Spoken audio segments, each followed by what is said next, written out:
Samantala, hindi po muna maniningil ng anumang bayad ng Civil Aviation Authority of the Philippines o CAAP sa mga airline na maghahatid ng tulong sa mga lugar na sinalanta ng Super Typhoon Yolanda. At kaugnay po yan, makakausap natin si Joe Lim, Chief ng CAAP Operations.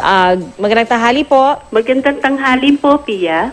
Miss Jo, ano ho ba yung proseso para doon po sa pagpapaalam sa inyo ng airlines na yung flight po nila ay maghahatid ng tulong sa mga binagyo? Tsaka usually ho ba kung hindi po ito para sa tulong, magkano ho ba dapat ang sinisingil po sa kanila?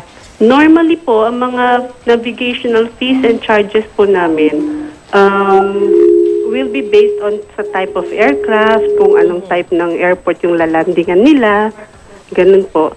So, mga mga 1,000 din po. So kailangan lang sabihin po sa CAAP na ang flight na yon, ang isang particular flight ay isang humanitarian flight? Yes po, ma'am. Usually, we require po yung details ng flight. Meron silang letter of request. And then nakalagay doon yung details of flight, kung ano yung mga cargo nila. Kasi meron din po kaming ibang agencies na pinagbibigyan nun. So hanggang kailan po itong pagsuspende sa paniningil ng CAAP fees? Hanggang meron pong tulong na dumarating po sa ating bansa, waive po ang lahat ng fees and charges for Yolanda victims po.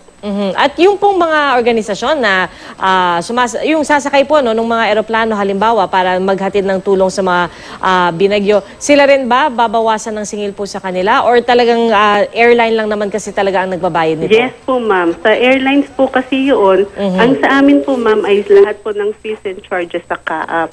Yun po yung landing and take-off fees, air navigational charges fees, at saka po yung mga parking fees sa ating mga airports po. Alright, ako ma'am, maraming salamat po at kahit paano malaking tulong din po ito para doon po sa mga nais maghatid ng tulong. Maraming salamat po sa inyo, Yes, Maria po, Jocelyn Lim, ang Chief ng CAAP Operations.